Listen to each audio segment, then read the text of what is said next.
Hey there, it's Chris Rivas, and this is Brown Enough, Stories Between Black and White.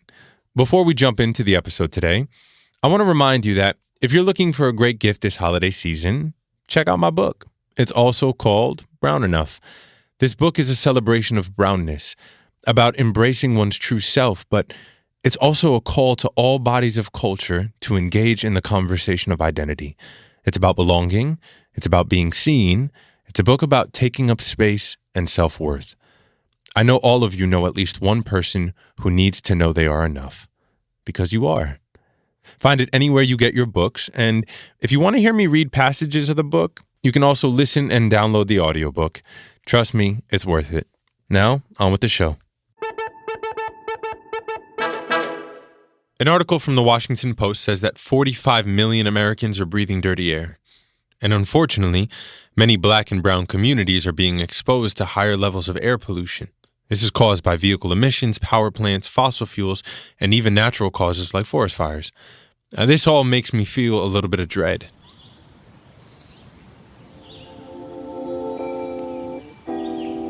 I love this earth. My first time seeing a redwood tree in Big Sur, the oldest and most important trees on the planet, made me weep and made me realize how much I didn't know or value about this planet, which is constantly giving us the things we need to survive, and in exchange, we often abuse and take from it at every turn.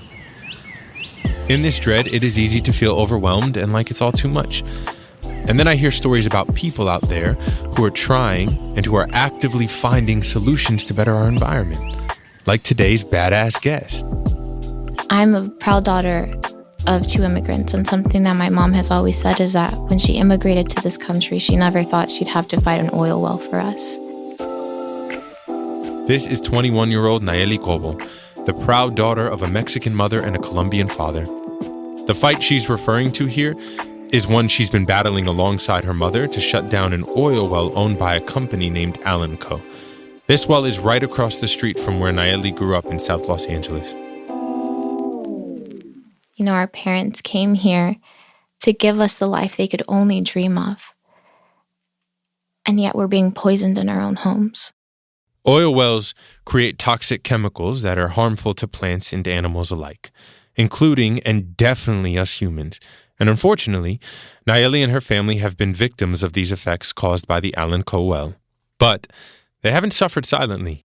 My name is Nalleli Cobo, and I live in Los Angeles, California, United States. First, I would like to thank Goldman for this award. Thank you for giving me support and a family. Thank you for recognizing our work to end urban oil drilling in the city of Los Angeles. It is truly an honor. This year, Nalleli won the Goldman Environmental Prize, also known as the Green Nobel Prize. Yeah, no big deal, y'all. This award recognizes grassroots environmental activists. It is a major award. And she's also been on the Time 100 Next list because she's leading a fight we should all join in on, actively engaging and caring for our home.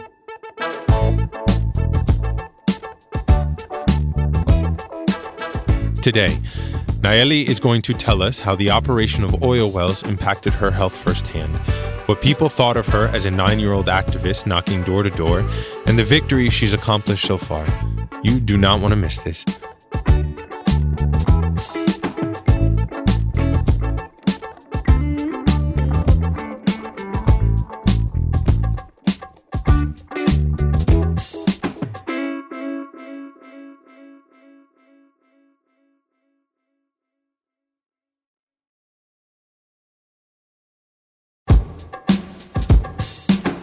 I first met Nalleli at a festival in Aspen. I was reading passages from my book, Brown Enough, and she was giving a talk about her journey. I was immediately struck by her story. Nalleli began her activism at just 9 years old, and it all started in her home.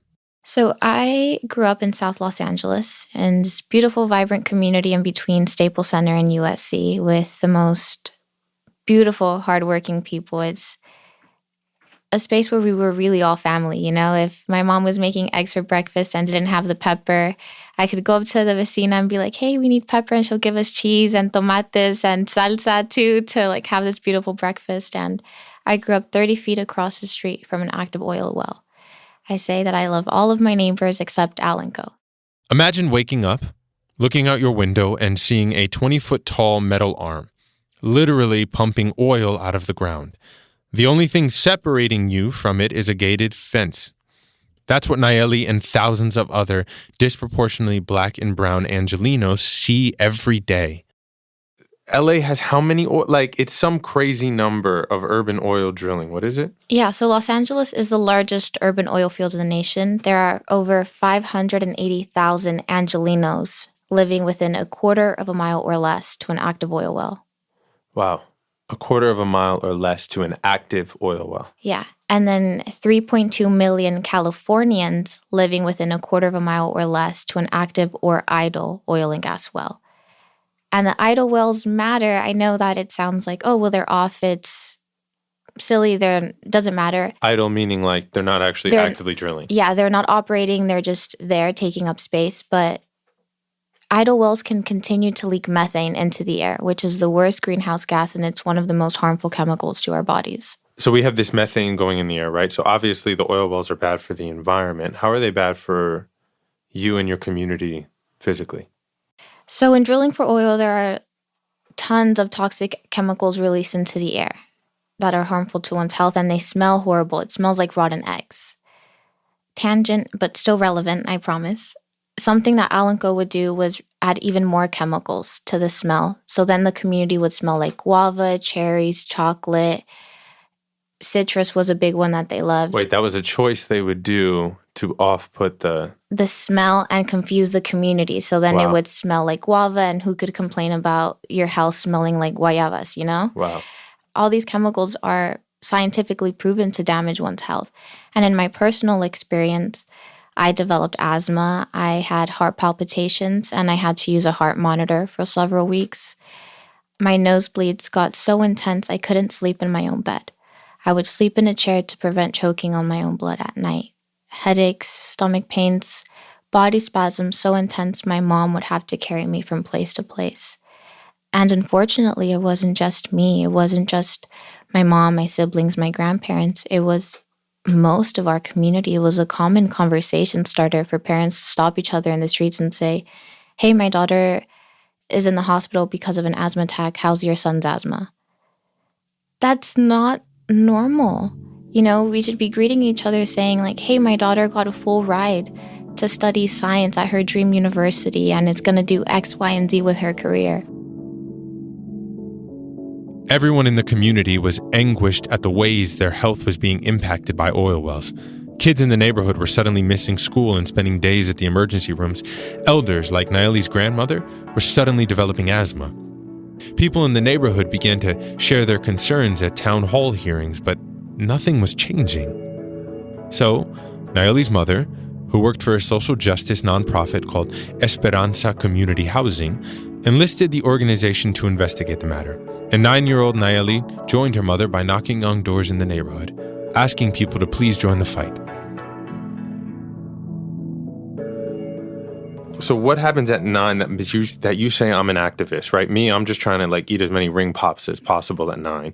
So what happens at 9 that you're like, no, I'm an activist?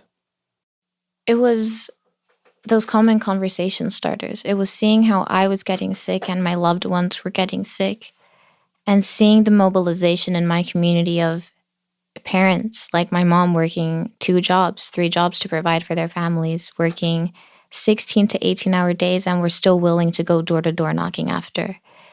There are parents that did not speak English but were willing to learn the script to alert people of what was going on in their communities. They were willing to do that. And at 9, I was asking myself these questions as if my community has all of these barriers put against them, and yet they're fighting. They're working to knock down these barriers, and they're not going to be silenced by them. Why am I going to be silent? You know, I have the ability to speak English. Let me use that. I have the ability to, I'm able-bodied enough to go door knocking at the age of 9. I can do that. And it was obviously hard when my friends the next day at school would talk about the new episode of Wizards of Waverly Place or Zack and Cody, and I missed it, or I missed the iconic crossovers of Zack and Cody and Hannah Montana. I knew that what I was doing would better my community and save lives eventually. And it was an honor to be able to make those decisions and to continue to make those tough decisions. And what did people say? Were kids your age impressed by the work you were doing? So reactions to me and my activism were always, it was a 50-50. They were either really inspired and like, oh my gosh, you're a little kid, like, of course we're going to do this, or you're a little kid, you should be in school, you don't know what you're talking about, leave this to the grown-ups. But specifically, when I would go with my mom and she would like talk to the parents in Spanish and I would be left to talk to the kids in English, they would always be like, why are you doing this? Like, it doesn't matter. Like, we're kids. Like, we need to be worried about our vocabulary test tomorrow or things like that. And it was always like, no, like, why wait? You know, having a high school diploma or a college diploma will not change the experiences I'm living now.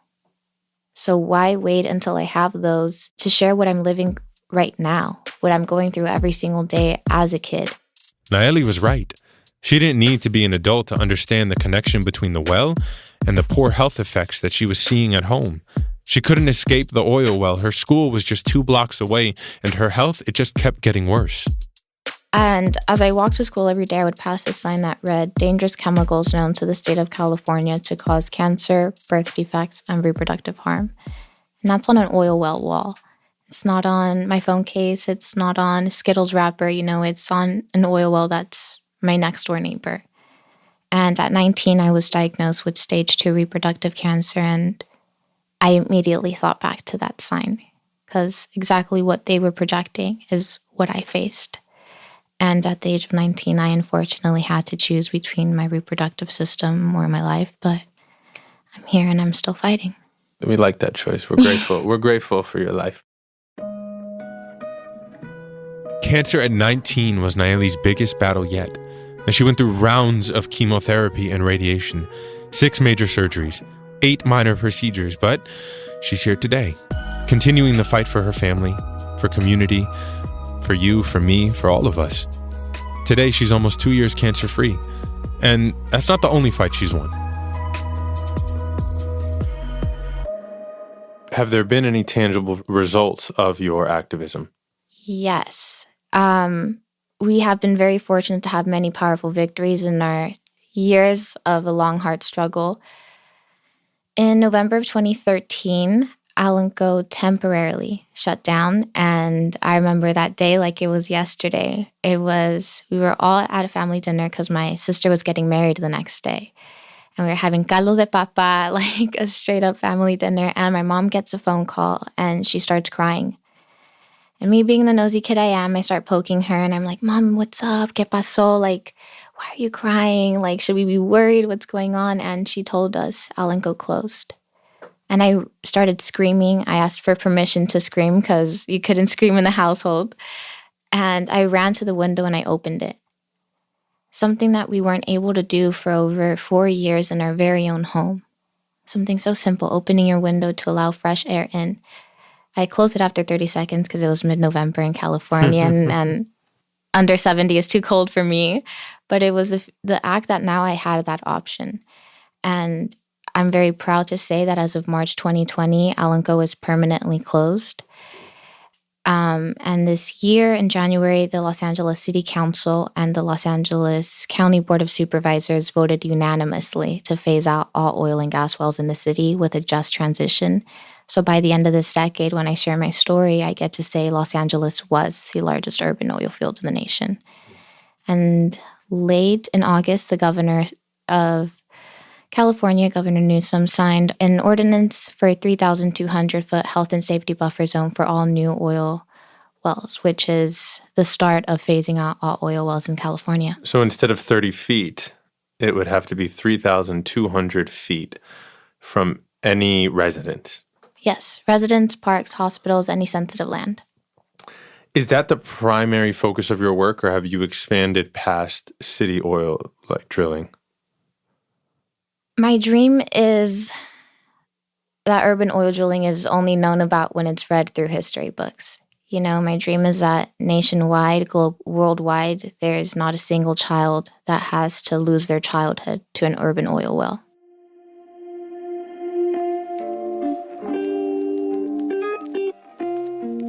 not a single child will lose their childhood to an urban oil well. That's what happened to Nalleli. She lost the chance to just be a kid. And even though it's inspiring that she started her activism at only 9 years old, it's also kind of exhausting too, right? That at 21, she has already been working for over a decade for what should be a basic human right: health, clean air, clean water, a non-toxic environment.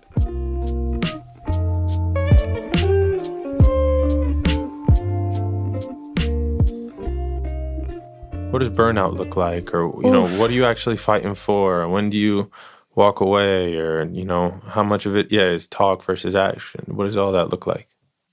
I think mental health plays a huge role for all people, period. But for activists, it's different in the sense that as activists, we always tend to put ourselves last. And if you are on zero battery, you cannot help someone else charge themselves. And I've never understood that thing in the airplane that put on your own oxygen before helping others. I was like, you're crazy. I'm going to make sure my brother, my mom, my nephew, everybody in the family has it before mine. But if I'm not breathing, how can I move to get to you? And something I started when I was in high school was I don't answer any emails on Friday. You will get a response from me on Saturday. And it's the one day where I truly allow myself to just be a normal 21-year-old, a normal 19-year-old, a normal 17-year-old, because I've lost so much of that growing up. Growing up, I wasn't allowed to play outside, to play with my Barbies, or when I would play with my Barbies, it was me giving them inhaler pumps or me putting on the heart monitors because that's the way my mom cared for me. So then when I got to high school, it was making the decisions, am I going to go to this conference or am I going to go to prom? So something that now I do is to prevent burnout, to prevent losing the fire in my belly, and that passion is one day a week, I'm just Nalleli. I'm just a tia, I'm just a sister, and it really does allow me to feel more connected with myself and remind me of who I am and that I need to take care of myself. And it's funny to say, but cancer also taught me a lot about that you have to advocate for yourself the way you do for others. And it's not selfish. It's not bad to do so. It's something to take pride in. You're bringing back the Sabbath. It's like a day of rest, a day of you don't always have to be on. Yeah. Which is something I've been unable to do and have thought about for years now, And it's funny, I read this book once and he suggested Fridays as that day. Oh, period. I even went and bought a light phone, like a dumb phone. I bought, just a phone. Like it's just text and phone calls. There's no fancy screen, no pics, no. A little flip phone. I have a little flip, and I went and bought it, and I never used it. I never did it, and I wanted to do that, every Friday or just unplug. And so this is another reminder of the importance of Sabbath, the importance of rest.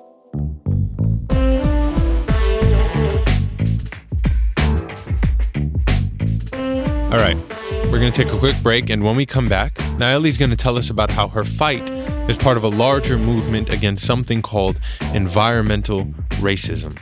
I hadn't heard the term either. Stick around, y'all.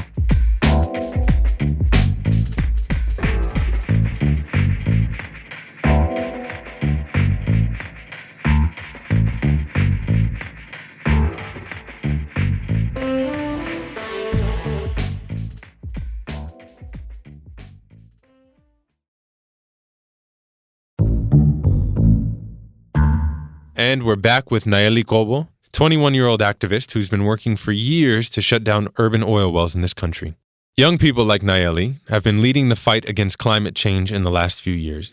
Students organized a walkout here in New York City.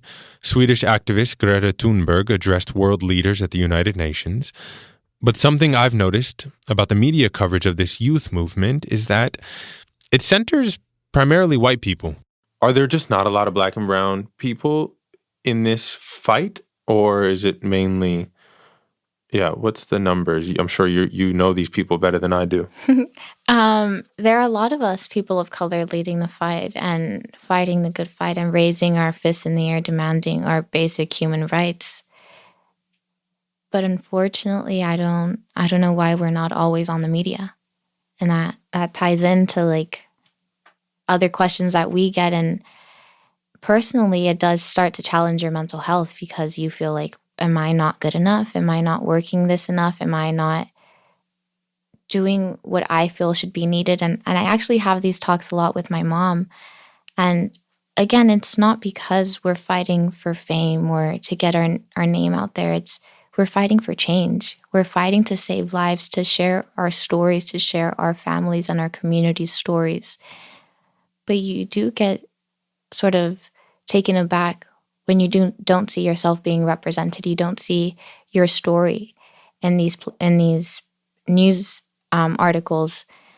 But again, that only lights the fire in your belly more to continue to fight and continue to push back and make sure your voices and your stories are being properly represented in the news articles and in different media.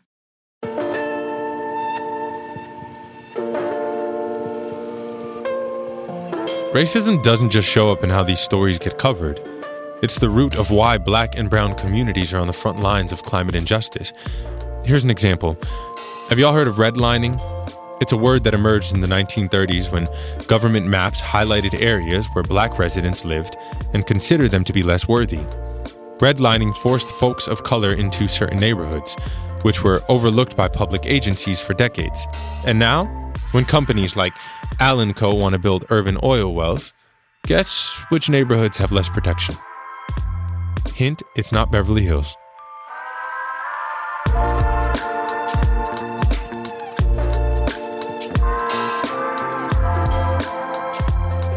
If I wanted to open an oil well in South Los Angeles, Wilmington, East LA, I would be green stamped. No questions asked.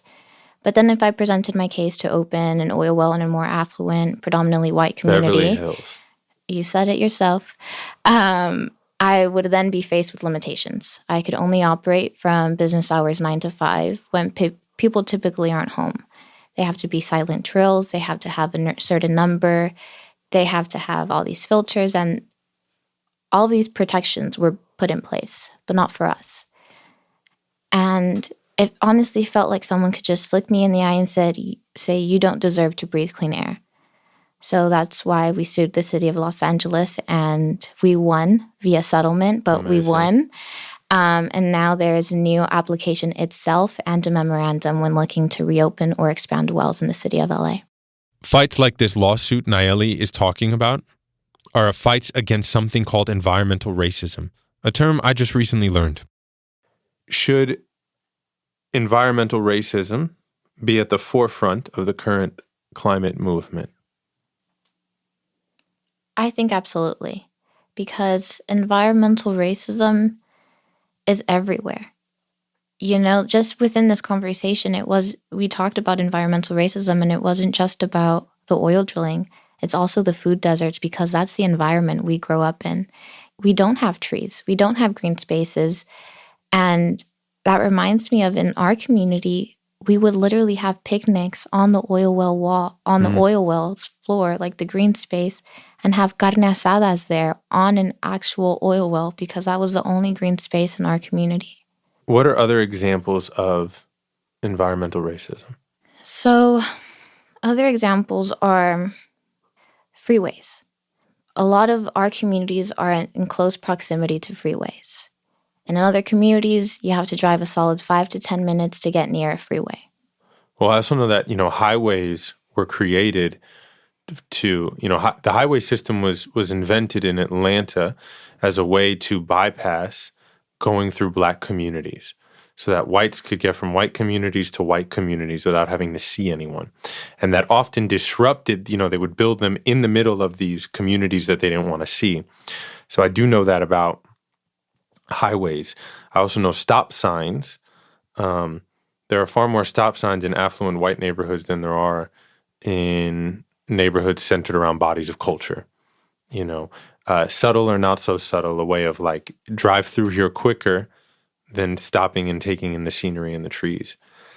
You got something to say? Say it. Come here. Hold on. As I was talking, I noticed Nalleli's mom shaking her head. She had been sitting quietly next to Nalleli in the studio, but I could tell she was itching to say something. And as well, food desert. This is Monique Uriarte, Nalleli's badass mama. In our community, unfortunately, we are the biggest lack of fresh food and access and affordable fresh food for our community is another way of racism and injustice. We have a lot of recycle business in our own community, in our backyard. Is different ways to poison and kill little by little our community. Lack of quality education is another one. And we can go on and on in that list. And I think it's time to request and take an action to demand to be treated as a humans, because it's no difference between one human being, depends the color or the socioeconomic status.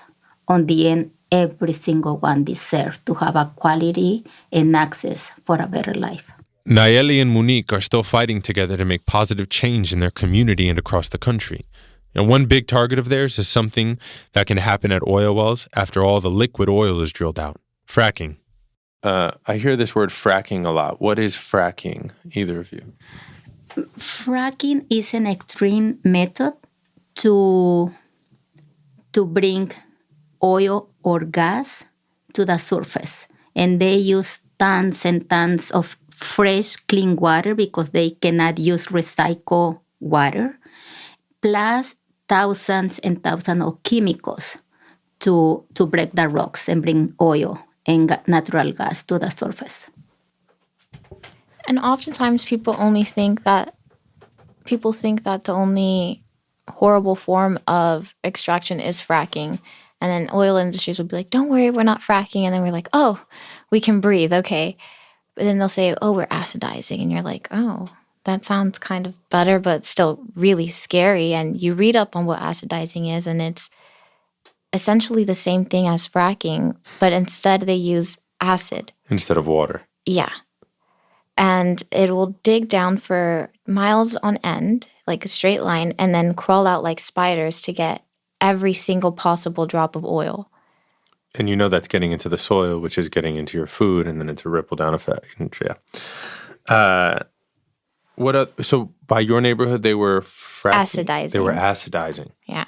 Those are the two ways, acidizing and fracking? Acidizing, gravel packing, slant drilling, water flooding, steam injection. They have a whole variety.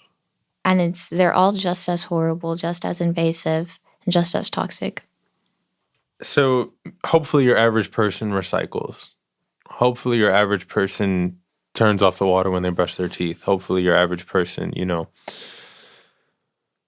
tries to drive less if they can, but they can't always because they got to get to work to get the paycheck to keep, to keep in the race, in the rat race. Is this fight for climate sustainability working? And what recommendations do you have for people who are like, what's the point? Something I always ask people is, the climate crisis is here. It's not a question of it coming or in 2030. It's happening now. Unfortunately, 1 in 5 deaths worldwide are due to climate change, to the climate crisis. And that's not changing. It's not stopping. It's on us to start changing our actions and what we're doing and how we're acting. And yeah, you get me. And my question, this is affecting everyone in one way or another, in shape or form.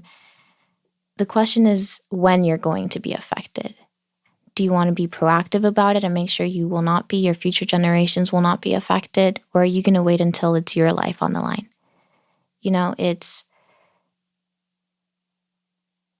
it's real. The science has been here for decades, and it's only getting more concise and stronger, and people still choose not to listen. So it's a question of why don't you want to listen at that point?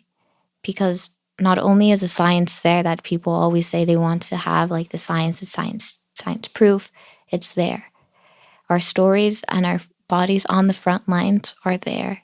We've been sacrificed enough. We are not dots on this map. We are people. I want to meet someone that has like really cool computer data skills to like have in someone's face. You zoom in and you see on their cheek it's Josh from Wilmington, and on the nose it's Luke from North Carolina, and on the eyebrow it's me from South LA, and on it's people that have real lives that are losing their lives because of their zip code. And clean air is a basic human right that should not be denied to anyone because of their age, gender, ethnicity, socioeconomic status, or zip code. So why are you okay with people being poisoned in their own homes? Why are you going to wait until somebody else that you love is in that position? Let's be proactive and let's end this now to not worsen the situation.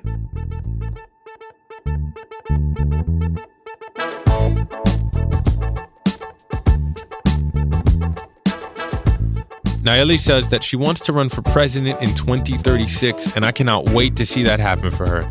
In the meantime, she's still working towards shutting down more oil wells and educating people about the risk of having these facilities in their backyards. Next time on Brown Enough, we're going to talk with the talented color artist Lisa Solomon. She's going to give us the intimate ins and outs on the color brown. Color is a mood, it's a feeling, it's a symbol, it's so many things. Later, y'all. Peace. Brown Enough is a production of Stitcher. It's created and hosted by me, Christopher Rivas, and I'm also an executive producer. Our team includes producer Manolo Morales, senior producer Abigail Keel, technical director Casey Holford, production assistant Gabrielle Gladney, and executive producer Camille Stanley. Original music by Casey Holford. Workhouse Media is a contributing producer to this podcast. Carlos E. Hernandez of Ikigai Management is also an executive producer of Brown Enough.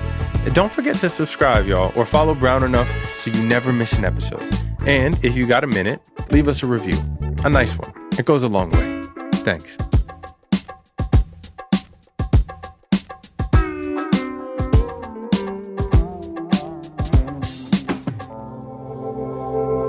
Witness Docs from Stitcher.